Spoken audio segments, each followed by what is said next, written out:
சரோஜா, நான் சூர்யாவையும் சந்தியாவையும் ஃபோன் பண்ணி வர சொல்லிடுறேன். உன் உடம்பு சரியில்லைன்னு நினைக்கிறேன். அதோட ரிக்ஷால போனா உடம்புக்கு ரொம்ப கஷ்டமா இருக்கும். கண்டிப்பா பாடம் கற்றுக் கொடுக்கணும்னு நினைச்சேன். நீங்க இவங்களை தயவு செஞ்சு விட்டுடுங்க. அதெல்லாம் ஒண்ணு வேண்டாங்க. நீ இங்கே இரு. நீங்க எங்கேயும் போக வேண்டாம். இத பத்தி யார்கிட்டயும் சொல்ல வேண்டிய அவசியம் இல்லை. யாரையும் இங்க வர சொல்ல வேண்டிய அவசியமும் இல்லை.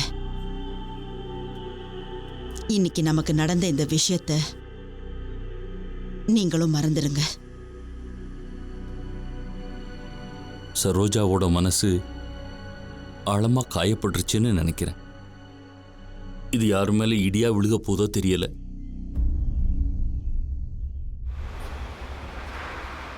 வணக்கம் சார். வணக்கம், உட்காருங்க. நான் தான் ஃபோன்ல உங்ககிட்ட கொஞ்ச நேரத்துக்கு முன்னாடி பேசினேன். அதுக்கு இல்ல சார், உங்களை பார்க்க அப்பாயின்மெண்ட் வாங்கியிருந்தேனே.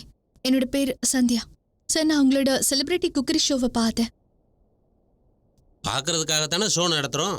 எங்கள் கான்செப்ட் என்னைக்கும் ஃபெயில் ஆகாது. எங்களுக்கு லட்சக்கணக்கில் ஃபேன்ஸ் இருக்காங்க. அதனால தான் என்னோட புருஷன் சூர்யாவும் உங்களோட ஷோவில் கலந்துக்கணும்னு விருப்பப்படுறேன். ஸ்டூடியோவில் உட்காரணும்னா உங்கள் புருஷன் பேரை பார்வையாளர்கள் லிஸ்ட்டில் பதிவு பண்ணுங்க. இல்ல பார்வையாளரா இல்ல. என்னோட புருஷன் சூர்யா இந்த ஷோவில் ஒரு பிரபலமான செலிபிரிட்டியா கலந்துக்கணும்னு நினைக்கிறேன். என்ன சொன்னீங்க? செலிபிரிட்டியா? உங்கள் கணவர் என்ன ஒரு ஃபிலிம் ஸ்டாரா, இல்லை சிங்கர், இல்லை விளையாட்டு வீரர், அல்லது பெரிய ஃபேமஸான மாடலா? இல்ல சார், அந்த மாதிரிலாம் எதுவும் இல்லை. என்னோட கணவர் சூர்யா ஒரு ஸ்வீட் கடை வச்சிருக்காரு. என்ன சொன்னீங்க? ஸ்வீட் கடை வச்சிருக்காரா? ஆமா சார். இந்தியால இருந்து முதல் நபர் சிங்கப்பூர்ல நடந்த வேர்ல்ட்ஸ் டாப் குக் ஷோல கலந்துக்கிட்டு நம்ம நாட்டுக்கு கௌரவத்தை சேர்த்தவர். World's top குக்கா? எப்போ? எனக்கு ஞாபகம் இல்லையே. ஒருவேளை நான் சின்ன வயசுல இருக்கும்போது நடந்திருக்குமோ என்னமோ. இல்ல, இது 8 வருஷத்துக்கு முன்னாடி நடந்த விஷயம். ஐயோ மேடம், இங்க இருக்கிற மக்களுக்கு ஞாபக சக்தி ரொம்ப ரொம்ப குறைவு. இங்க வருஷம் 10 டாப் ஹீரோஸ் உருவாகுறாங்க. 1-2 வருஷத்துலயே அப்பாவாகி காணாம போயிடுறாங்க. ஆக்சுவலா ஹீரோ ஆகிறது ஒன்றும் பெரிய விஷயம் இல்லை. ஆனா செலிபிரிட்டி ஆனவங்க அவங்களுடைய பேரை காப்பாற்றிக்க வேண்டியது ரொம்ப ரொம்ப அவசியம்.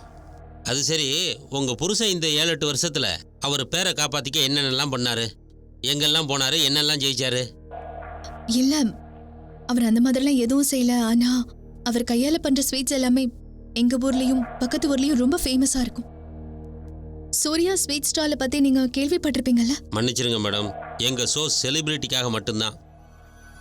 அஸ்தமிக்கிற சூரியனை யாராவது வணங்கி பார்த்துருக்கிறீங்களா? என்ன மன்னிச்சிருங்க சார், ஆனா நீங்க இப்படி எல்லாம் பேசுறது கொஞ்சம் கூட நல்லா இல்ல. உங்களோட ஷோ குக்கரியை பேஸ் பண்ணது.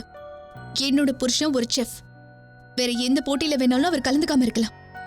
ஆனா இத்தனை வருஷமா அவர் எல்லாருடைய மனசுகளையும் ஜெயிச்சிருக்காரு.